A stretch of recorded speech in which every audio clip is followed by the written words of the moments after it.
क्या old age golden age है? क्या रिटायरमेंट के बाद हर आदमी अपने लाइफ को एंजॉय करके जी पाते हैं? तो आइए इसको डिटेल में देखते हैं। हाय फ्रेंड, मेरा नाम ओम प्रसाद मिश्रा है और मैं एक सर्टिफाइड फाइनेंशियल प्लानर हूं। पिछले 14 सालों से हमने 1000 से ज्यादा फैमिली को फाइनेंशियली फ्रीडम प्रोवाइड करते हुए आ रहे हैं। तो बोला जाता है कि ओल्ड एज में हर आदमी टेंशन फ्री हो जाता है और आराम से अपने लाइफ को एंजॉय करता है। और आदमी जब काम भी करता रहता है तो वो बोलता है नहीं ठीक है, ये लिएबिलिटी खत्म हो जाए, ये लिएबिलिटी खत्म हो जाए, मैं अपने लाइफ को एंजॉय करूं। क्या सच में इसे हो पाता है? दिखा गया है। हेल्थ एंड ह्यूमन सर्विसेज के द्वारा एक सर्वे किया गया। हर 100 आदमी के पीछे उन्होंने देख के एक परसेंट निकाले।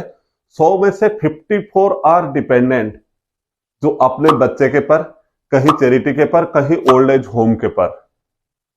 और उसके बाद 36 are died due to deficiency of treatment.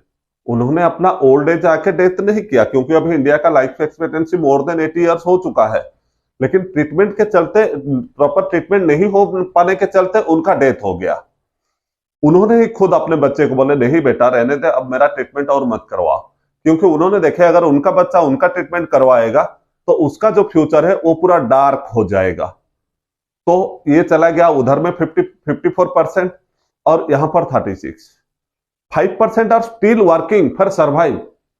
आदमी दो चीज के लिए काम करता है, एक होता है चाहत के लिए, दूसरा होता है जरूरत के लिए। जब हम चाहत के लिए काम करते हैं तो अपने लाइफ को एंजॉय करते हुए काम कर रहे हैं। लेकिन जरूरत के लिए जब काम करना पड़ता है, अपना रोजी रोटी के लिए, तो हम लोग को मजबूरी में करना पड़ता है। और खास करके वो एज में जब अपना शरीर भी अपने को उतने साथ नहीं देता है। तो आज के दिन में भी हम भी अपने आसपास नजर में देखेंगे तो 5% ऐसे आदमी है जो अपना रोजी रोटी के लिए भी मजबूरी में उनको काम करना पड़ता है। 4% आर इंडिपेंडेंट। ये जो 4% इंडिपेंडेंट हुए, ये कोई कोई गवर्नमेंट एम्प्लॉय का जो पेंशन रहता है उनका हुआ, या जिसका कुछ थोड़ा मोटा रेंटल इनकम आता है। ये तो इंडिपेंडेंट तो है, ये किसी के पर डिपेंड नहीं है, लेकिन इनको जितना आता है इससे इनका भजन और भोजन ये दोनों चीज हो जाता है। वो अपने लाइफ को पूरा का पूरा एंजॉय नहीं कर पाते हैं। कहीं अगर खुशी से जाना है तो वो पूरा के पूरा जाके भी जितना खर्चा करना है वो नहीं कर पाते, बस जितना जैसे चलना है अपने लाइफ को मेंटेन करके चल जाते हैं। और सिर्फ 1% आर वेल्दी। अगर इसमें देखा गया तो ये 100 में से सिर्फ एक ही लोग रीच हो पाया और बाकी जो सारे थे ये सारे ने रीच नहीं बन पाए। ये जो 1% है ये एक्चुअली अपने गोल्डन लाइफ को एंजॉय कर रहे हैं। तो फ्रेंड्स, अगर ये 1% ही एंजॉय किए तो बाकी 95% क्या हो, वो लोग क्यों फेल हो गए? क्या उन्होंने ऐसे कोई प्लान किए थे जिसमें फेल हो गए क्या? ऐसा नहीं है, उन्होंने प्लान करने में फेल हो गए। तो आइए आज के दिन में देखते हैं इसके बारे में प्लान करना क्यों जरूरी है। अगर बाकी जो 95% फेल हुए उनका मानना था कि सोचना क्या, जो भी होगा दिखा जाएगा। तो आज के दिन में देखा जाए तो जल्दी मरना कोई दिक्कत नहीं है, लेकिन बिना पैसा का जिंदा रहना सबसे बड़ा तकलीफ है। और वो भी इसी एज में काम करना पड़े जिस एज में अपना बॉडी सपोर्ट ना करे। इससे बड़ा तकलीफ का बात क्या हो सकता है? ये जो आदमी फेल हुए, इनका फेल होने का पीछे का कारण क्या था? कोई भी आदमी अगर फाइनेंशियली प्लानिंग में फेल होता है तो उसका पीछे का 5 रीजन होता है।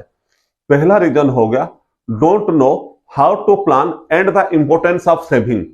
उन्होंने सेविंग में अपने पावर ऑफ कंपाउंड को कभी कैलकुलेट नहीं किए हैं और कैसे करना है। जब कोई बोलना भी चाहता है तो वो सुनना नहीं चाहते हैं, उसके चलते उन्होंने फेल हो गए। दूसरे एक है लेक ऑफ स्पेसिफिक गोल। हम लोग कोई गोल नहीं बनाते हैं, जैसे बच्चे का शादी के लिए कितना खर्चा करेंगे, एजुकेशन के लिए कितना खर्चा करेंगे, रिटायर में अभी आ रहा है इसको यहाँ पर लगा दो, उल्टा उधारी में लगा दो, 4 महीना में मेकअप कर देंगे, ऐसे चल रहा है। तो हम लोग स्पेसिफिक गोल के हिसाब से कोई प्लानिंग नहीं कर पाते हैं। तीसरा ऑप्शन हुआ मल्टीट्यूड इन्वेस्टमेंट चॉइस। नहीं, कोई बोलता है गोल्ड में ज्यादा रिटर्न देगा, कोई बोलता है जमीन ज्यादा रिटर्न देगा, कोई बोलता है और कहीं पर इन्वेस्टमेंट करने से रिटर्न देगा, कोई बोलता है नहीं अगर हम लोग मनी किसी को बाय हैंड मनी लॉन्ड्रिंग करेंगे तो उसमें ज्यादा रिटर्न आएगा। तो ये लोग 1000 इन्वेस्टमेंट के चलते निकल जाते हैं इधर उधर करके, जिसमें से उनका कभी कोई बड़ा सा क्रॉप्स नहीं बन पाता है। और इसमें फोर्थ पार्ट आ गया ऑलवेज पोस्टपोन पर प्लानिंग। अभी बोलते हैं नहीं नहीं अभी थोड़ा रहने दो, अब मेरा ये बर्डन है ये खत्म हो जाएगा, अगले साल मेरे पास यहां से पैसा आएगा, ऐसे आएगा तब मैं करूंगा। लेकिन जिंदगी में ऐसा कभी नहीं होता है। जब पैसा आना रहता है तो आने से पहले ही उसका खर्चे का सारा रास्ता बन जाता है। और फिफ्थ पॉइंट हुआ उनको आज तक तो कोई प्रेशर नहीं किया है उनको प्लान करने के लिए। तो दोस्तों, हमें अपने सिवा कोई भी प्रेशर नहीं कर सकता है। हम जानते हैं हम जो बाइक या कार यूज करते हैं अगर उसको स्पीड में चलाएंगे तो हम लोग 80-100 तक स्पीड में चला सकते हैं। लेकिन क्या हमेशा हम उसी स्पीड में चलाते हैं? Obviously no. हम लोग 40-50 जो अपना टारगेट है उसी हिसाब से चलाते हैं। अगर हम लोग 80-100 में हमेशा चलाएंगे तो होगा क्या? एक्सीडेंट हो सकता है, और एक्सीडेंट होने से डिग्री ऑफ लॉस भी हो सकता है। अपना भी हो सकता है और दूसरे का भी हो सकता है। दूसरे का हो गया तो फिर बहुत सारा लफड़ा भी हमको झेलना पड़ सकता है, कानून का लफड़ा बहुत सारे हमको झेलना पड़ सकता है। और उसके साथ साथ अपना गाड़ी का जो फ्यूल जो कंजप्शन हो रहा है वो भी बहुत ज्यादा बढ़ जाएगा। उसके साथ अपना गाड़ी का लाइफ भी खत्म हो जाएगा। तो जब चारों तरफ से रिस्क है बोल के हम लोग अपने हिसाब से उसको मेंटेन करते हैं, वैसे ही अपना फाइनेंशियली लाइफ को अपने हिसाब से ही मेंटेन करना पड़ेगा। हमें अपने सिवा दूसरा कोई भी उसके लिए प्रेशर नहीं कर सकता है।